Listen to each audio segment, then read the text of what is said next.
trying to steal the spotlight, or maybe something more to what Ronaldo said or didn't say there? Well, can I just say that he's a very intelligent man. The fact that the first thing out of his mouth was to thank the fans and because they're always been on his side, that is all you need to hear there. He's essentially, I'm putting you on my side. You're going to now clamor that I come back. You're going to come back and say, look, Ronaldo, don't go anywhere.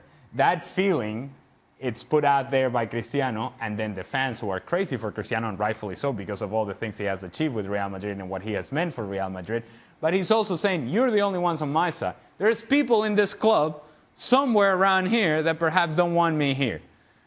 You want me here, so make sure that you're hurt in the next few days. That's what I read between the lines there.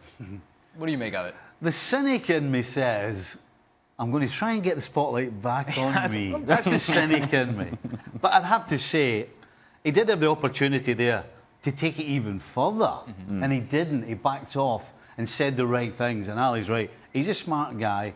He said all the right things, but just left you dangling so that you're always thinking about Cristiano. Well, some people at the board of Real Madrid, owners and whatever, may be looking at this and saying, wait a minute. Now they're thinking about it as well. Maybe this wasn't a point of discussion before. Now it's certainly a point of discussion. And so how do we take care of Cristiano Ronaldo? How do we put our arm around him? And oh, by the way, you also have to put your arm around Gareth Bale, the guy that did score the game winner for you in this match. And so there's a lot of players that you need to put your arms around. Picking and choosing, that's difficult. Stevie, any chance both Bale and Ronaldo gone from Real Madrid next season? No. No way? Well, you can't. Who would you keep, by the way, Stevie? I'll be honest with you. If I have a choice, I would keep Bale. I think... Age? Yeah, absolutely. Yeah, listen, quality, Ronaldo's fantastic. I mean, he has been arguably one of the best players that ever kicked a ball. You can't deny that. That's a fact. But the other fact is, he's getting old. And like all players that get old, they slow down. And again, we'll go back to this final. There was 3 occasions where he was taking players on. Van Dijk, Henderson, one-on-one. And my goodness, he couldn't get past them. He didn't have the legs to get past them. Now, we said it earlier. As a finisher, he's still as good as anybody.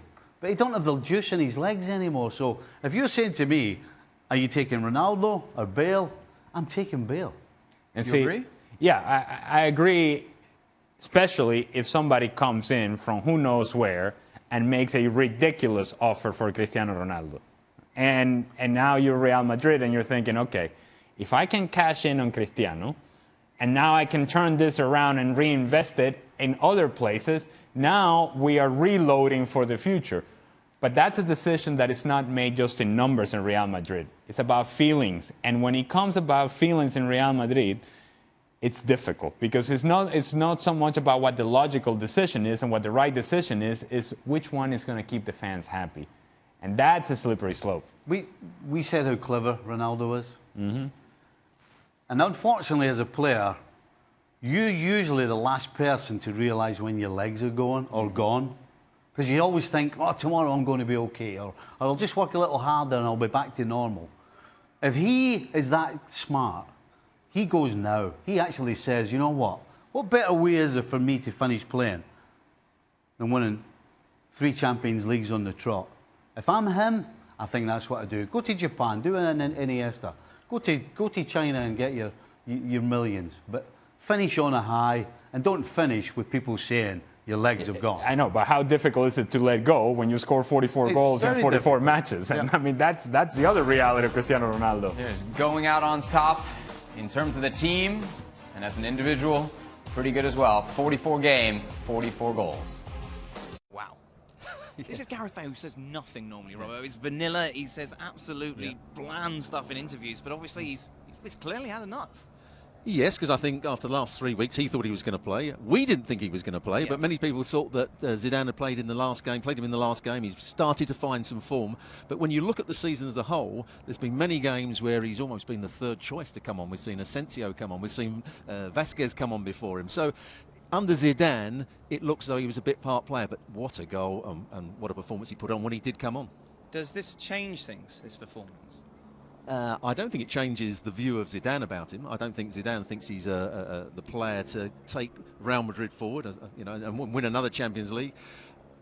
But Gareth Bale's got to be playing football, and this may just give him the confidence. It may get the fans on his side as well, because he needs that. He's a confidence player, but if he hasn't got the backing of the manager, that's going to be a major problem for him. So say Zidane stays. Yes.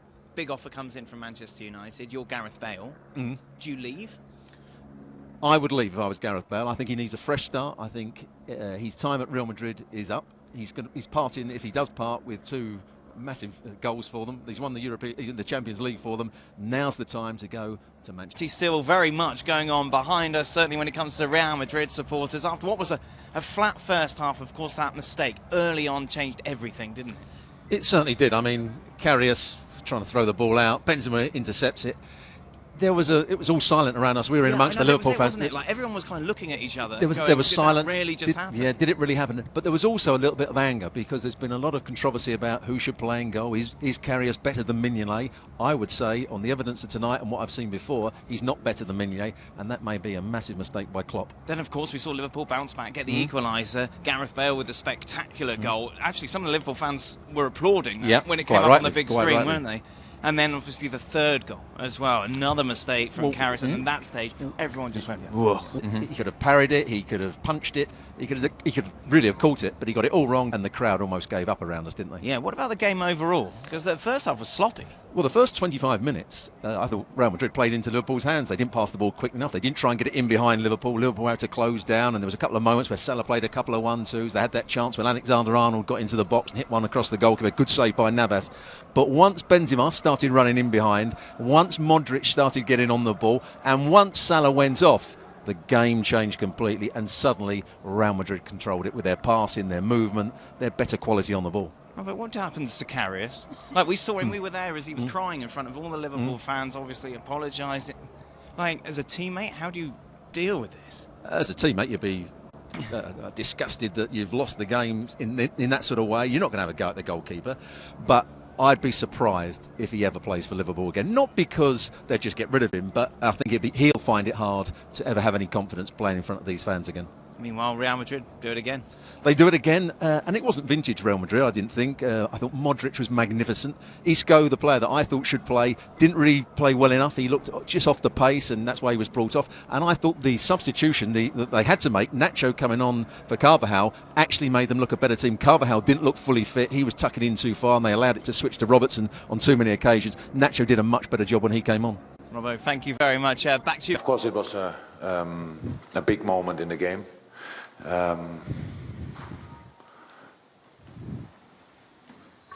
I know if you say something like that after a game you lost, and it sounds always a little bit like you are a bad loser, but it was for me kind of a harsh challenge, because the arm is there and it's like wrestling a little bit. It was unlucky then that Mo fall on his shoulder, and it's a serious injury. That's even worse, really serious injury.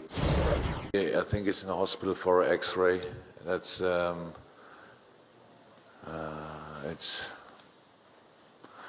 I think it's either the collarbone or the shoulder itself. So it doesn't look good. That's it. It was, of course, not. It's just very bad for Mo, very bad for us, very bad for Egypt, everything, and that's part of the sport. I don't like that part of the sport, but it's part of the sport that things like this can happen. Yeah, it's just. I don't know what would have happened if Mo could have played on. We will never know that.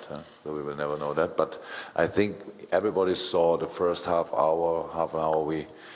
We were the opponent. Probably everybody would have expected. We played good football. We switched the side. We kept the ball. We prepared direction. We created chances. We pressed them high in good moments, good timing, all the things. Yeah, and now we lost 3-1, so I don't think that in 10 years anybody will speak about how we lost. So it's only for that, and that was happening. You feel it? Well, gutted, obviously.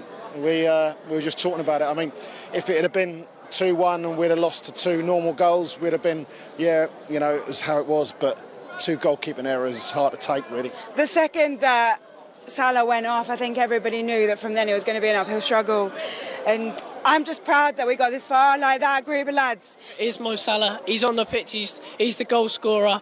He's done it all throughout this season. Without him on the pitch, Lallana, great player, but brings the spirit down of the team, I think. So after that, it was difficult.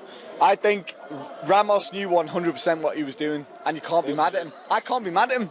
You know, when the team gets together, and when Salah goes out, you want everyone to pull together. I reckon that Karius, at the end of the day, he let himself down. He let himself down terribly today. I think the occasion got to him. He was nervous, but he's not good enough for football. He needs to go. We need a new goalkeeper because it's been too long now since we've had a good goalkeeper. Do you blame Karius? Yeah and no. He's been there all season, so he's been through the thick of it with the rest of the team. And tonight was his bad night. We all had them. He's had his tonight. Gareth Bale's second goal, unbelievable. Honestly, hands down. You take your hat off to that. Yeah. You take your hat off to that because that's the kind of goal that wins you a final. Overall, the team played brilliantly. I think as individuals, we all gave it a good go. I don't think we can slate the performance at all. For me, look at that. That's unbelievable. That's unbelievable. People are walking out there still singing. That's unbelievable. Fair play to them. Obviously, second half, it got a bit kind of down, but we'll always keep singing, so...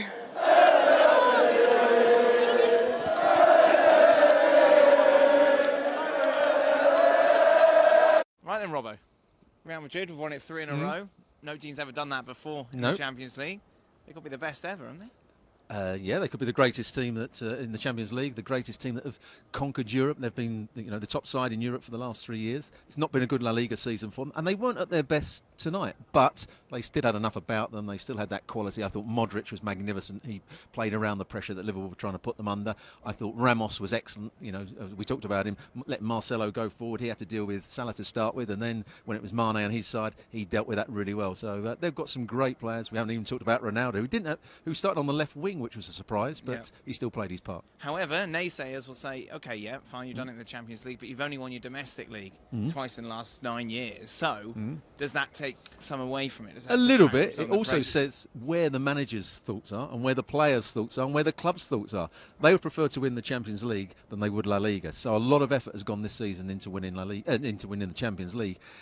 But they've struggled in certain games. We saw them struggle at home against Juventus, when they were really struggling. We saw them struggle at home against Bayern Munich. They haven't been perfect this season by any means, and they weren't perfect tonight. Is it harder to win the Champions League or La Liga? Considering, look at Real Madrid's run. Juventus, Bayern Munich, PSG. Yeah. I think it's harder to win the Champions League than it is La Liga. There's probably 3 or 4 teams that can win La Liga.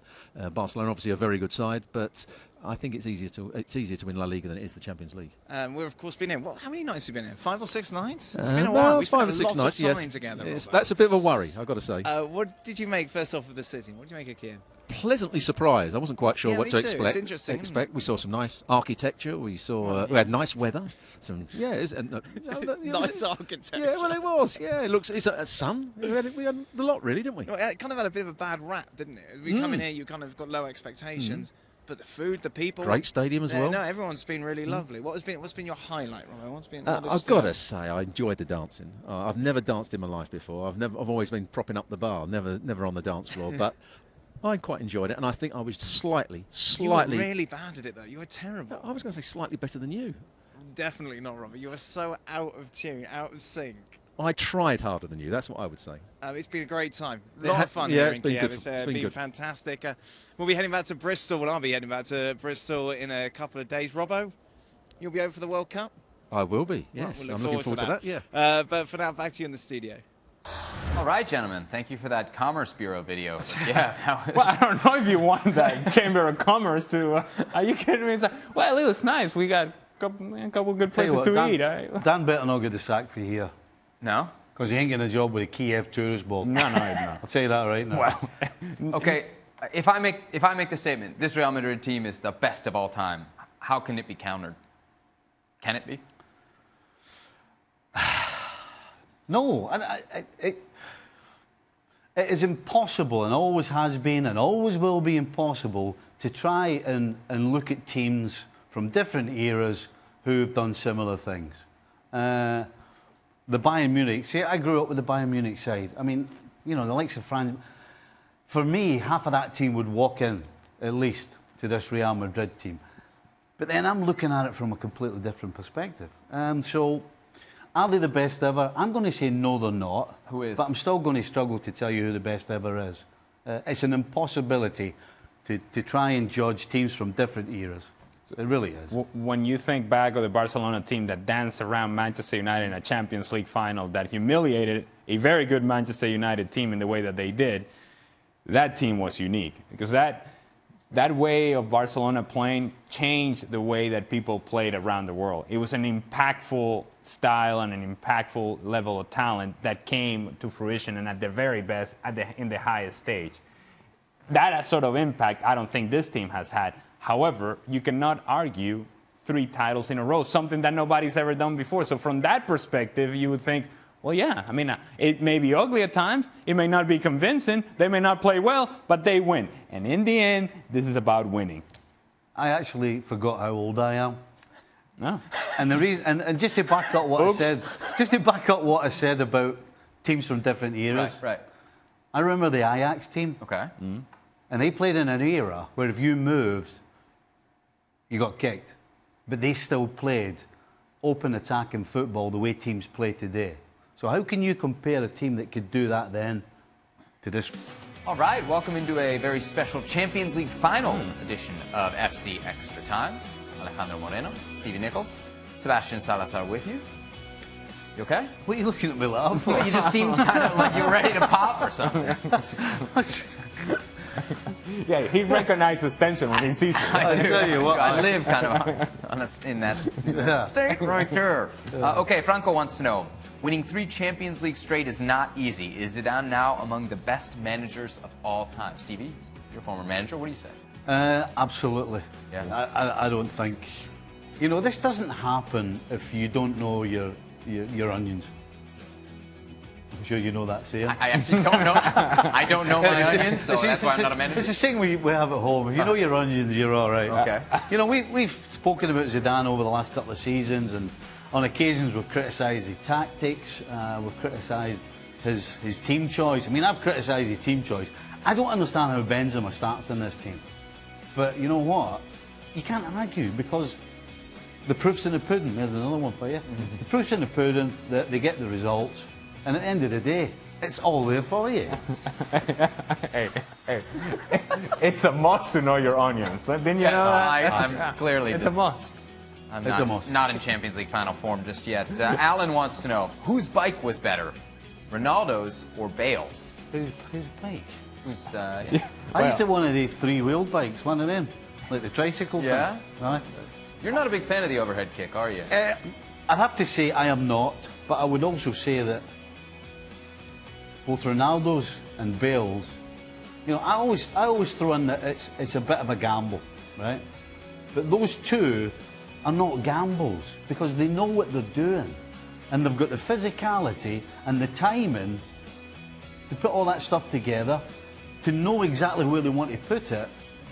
So when they join all those things up, that's not a gamble for them, that's quality. That's why they're star players. That's why they get 300 grand a week. Yeah. You know, so for me, those 2 goals, both of them knew exactly what they were doing, and they executed. So they're perfectly even, neither is better. So if I think it's very hard to, it's very, because both of them are from nothing. They've made something out of just balls that were thrown in, not particularly well.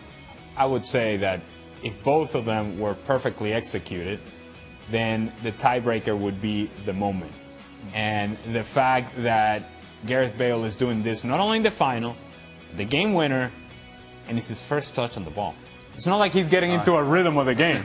No, this is his first action in the game, and to do that, special. Yeah, literally 2 minutes after he'd come on. Another Bale-Ronaldo question. Who's more likely to stay at Real Madrid? The fan is asking. Bale or Ronaldo? Stevie? More likely to stay. More likely to stay? Yeah.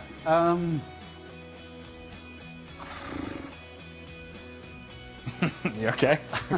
I've seen a lot of that today from Liverpool.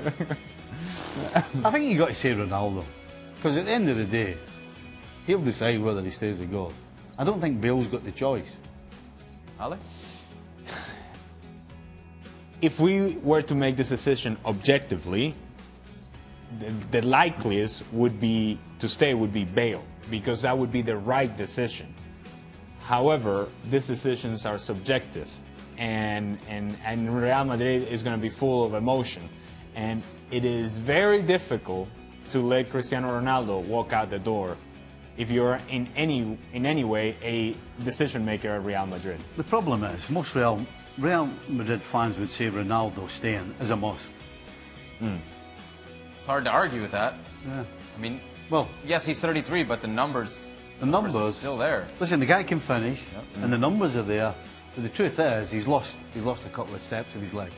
The question is likelier to stay. I mean, we heard from Bale in the post-match interview, right? He almost kind of said, "Hey, come and get me," right? Well, but that message is not only for teams outside of Madrid. It's also a message for Real Madrid. Right. So it's not saying I'm leaving. It's if I'm going to stay, I have to play. So I think you can take that message and say, well, he wants to go to the Premier League now, if you feel that way. But he's also saying to Real Madrid, maybe I want to stay here, but you got to take care of me. Harry has a question that we did get into on the show. What now for Loris Karius? Surely he can't play for Liverpool again. I think on the show you said there was a way he could. Yeah, I wouldn't go that far and say he won't play for Liverpool again. I think Liverpool, no question, will go out and buy a number one, and he will be number two, and somewhere down the line, he will get a game. So I think, yes, he will play, but if this guy resurrects his career, whether it's at Liverpool or anywhere else after this, it will tell you that he's made of stern stuff, because I don't remember anybody ever taking such big body blows to their career than what happened to this guy in this game.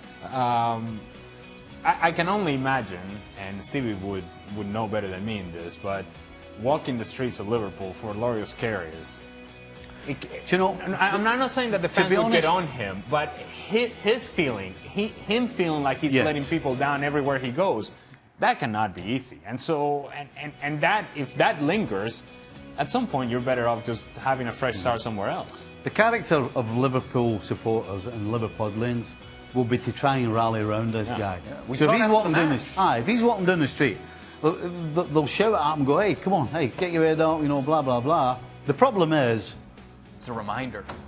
When the whistle goes, the first time he's between the pipes, everybody's going to go straight to that game, and then there's going to be a strange atmosphere. There's going to be a strange feeling in there, and he's going to feel it, and that's when we'll find out what this kid's made of. You know, sometimes people on Twitter, like, they're not super patient. This guy wants to know, Klopp still hasn't won anything for Liverpool. How much time does he get? I'm not even going to answer that. I mean, it's just a daft question. But we can point out, it's a daft question. It's absurd. They made the Champions League final. The worst thing that Liverpool could do tomorrow is get rid of Jurgen Klopp. Put it that way. Yeah. I think he's created a foundation and built a structure in this club that now sets them up for the future, to where they can build from here and take steps forward. I don't think you go elsewhere and try to restart something. If you're Jurgen Klopp and you're Liverpool, I think this is a marriage that's working. Let me tell you, you ride that as long as you can. Would you trade Klopp for Zidane? No. Even with the roster? Given the current roster? Listen, everybody throws out that Klopp has lost 4 finals, but he's lost 4 finals where he's been the underdog. That's a different ballgame than having, you know, Zidane. As difficult as it is, don't get me wrong, when you take over a team like Real Madrid with the star names, it takes a special type of person that not only knows his onions, but who can actually handle these players. There's a lot of onions. I'll tell you what, that's a lot of tears. A lot of tears. I mean, I get the point of this question is obviously this guy's jumping the gun, right? But at He's all serious again. Look. He's all serious. He wants to break it down. He wants to break it down. Hey, right? you want to go home tonight? You want to sit here? Right. Let's save it. Hey, you know what? We just got a show tomorrow, so let's save it for tomorrow. We've just thrown away a Champions League final, and you want to keep me here? I need to go home. No, I don't want to keep you here, Steve. I need to get myself home and I gotta What do you do? What do you do? recuperate. Yeah. I gotta say, Steve. I'll do what Carrie's will do. Go under the bed with a cup of tea and hide. I imagine your tea would have something else in it. I think there's a fair chance of that. I gotta say, you've been excellent today. Hey, hold on. Hey, Yeah. Huh? can we go on? Come on. I'm just I saying. mean, I appreciate the sentiment, but what's the next question? There are no more questions. Right, see ya. There are no more questions, so we can all go home now. The show will be on Sunday and every day. ESPN FC, ESPN Plus. We promise not to rush to extra time next time.